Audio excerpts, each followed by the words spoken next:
So now may I call upon Dr. Satish Rai from and saying him close the the evening there, later part of the evening now. Satish Rai, welcome to our discussion here on this panel.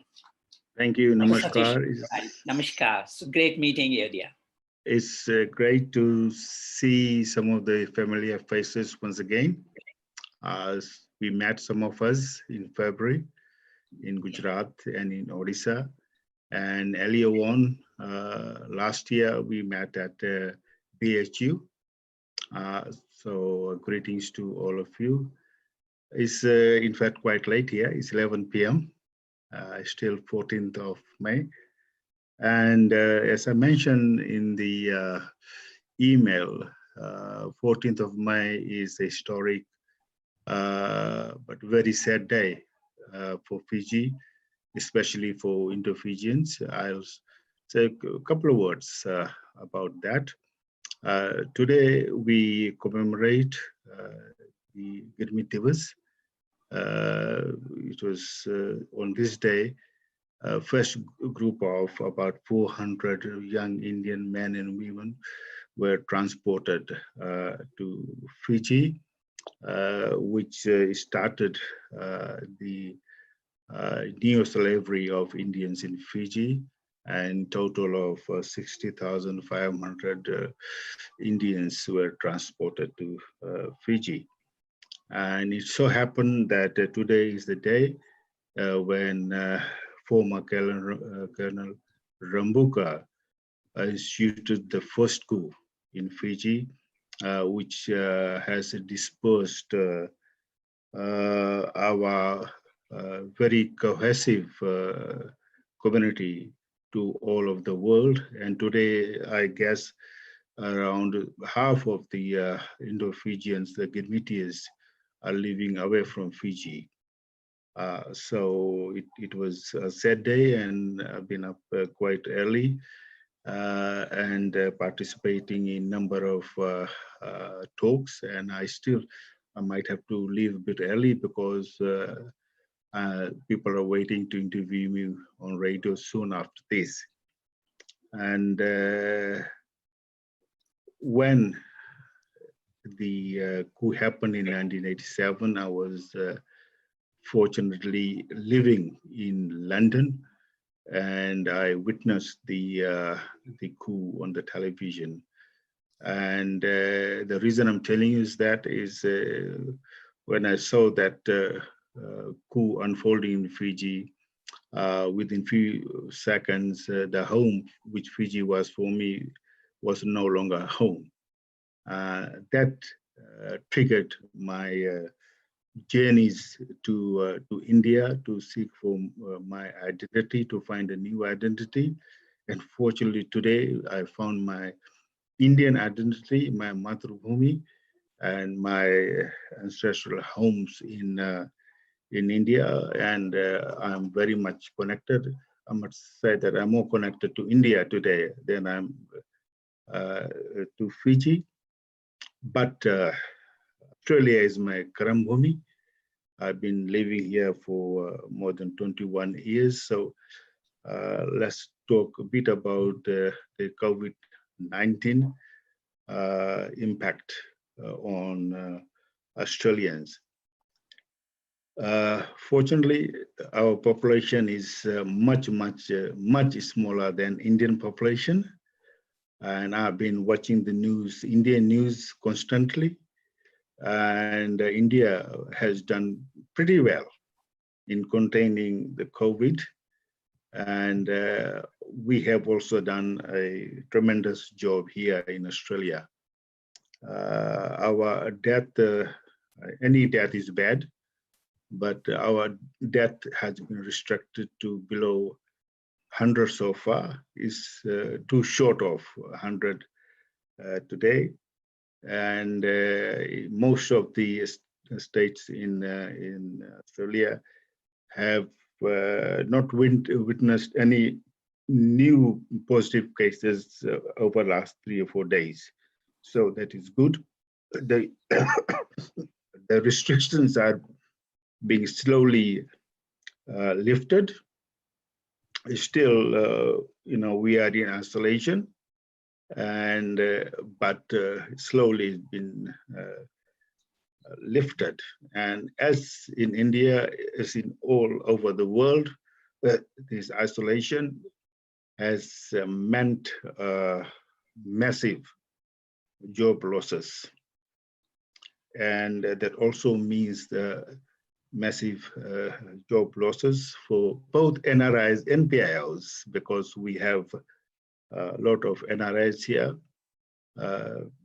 Indians, and at one stage, the Girmitias were more in Australia than Indians, NRIs, but today NRIs number much more than Girmitias. And one reason is because of the lot of students who have come over the last 10 odd years. And I used to lecture at one such college way back in 2008 and 9. And they came, they studied over here, they lived over here, they boosted the Indian population over here. But the problem today is the students, NRIs, are facing a lot of problems. Because first of all, most of them work part-time to sustain their livelihood over here, and also to help to pay the loans which probably their parents took out to send them to study over here. And they used to work in large shopping centers like Westfield. They used to work in restaurants. They used to drive taxis. And so now they are not going to the colleges, and they don't have a source of income. So that is a big problem facing us, our community, because of COVID. The other big problem is because of unemployment, the housing prices are set to go down drastically.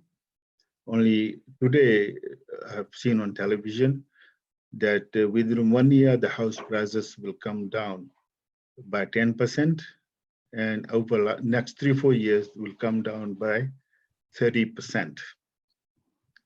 And as you know, our community, both the Girmitias and NRIs, they work hard, and the first thing they want to do is to buy homes. And so it's a larger percentage of our community who own houses per capita. So they will be adversely affected as well. And thinking about Fiji, because of being part of the Fijian diaspora, Fiji has been affected very badly as well, because a large amount of GDP is generated by tourism. And as we all know, tourism has come to a standstill. And I dread to think about the impact of this on the Fijian economy. The second biggest earner is remittances, and third is sugar. Sugar used to be the largest a few years ago, but combined with this, because a lot of remittances didn't go through banks or online transfers, is when our people used to travel to Fiji. They used to take cash over there, they used to spend money over there, and they used to take gifts over there. So that has stopped as well. And so I feel there's going to be a huge impact of COVID-19 on Fiji as well. the Australian government has done wonderfully well,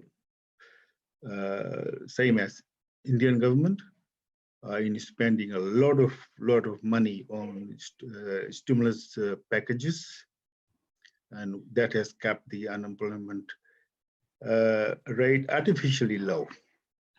Right. And yes, but it will take a long time for Australia, as most of the countries around the world, to recover from this dreadful virus. And but we are probably better placed than most countries, just like Professor Gautam Mohan's country. We are blessed with a smaller population and better economy, so we might recover a bit sooner. And before I go, Professor Bhatt, I think we should have a discussion on Gurmeet and how India can assist the Gurmeetis. As you know, I'm working very hard on that, and how Gurmeetis can assist India. That could be discussed at another forum. Yeah, sure. I think it's I'll end here. Yeah, thank you very much, Professor Satish. I know it's a day of mixed feelings, and all of us know Arrival Day is a great day of recognition of one's arrival to build a new nation there. But at the same time, it's connected with another day, sad day, that of coup, that the first Indian Prime Minister was dislodged from the rightful power that he has acquired through voting. Very, it's something sad too. Anyway, I'm happy, delighted to know that the COVID has brought people closer, and you have been able to manage it, perhaps like India has managed. And thank you very much for your very, very illuminating presentation. And well, we will have questions and answers if time and people are around there.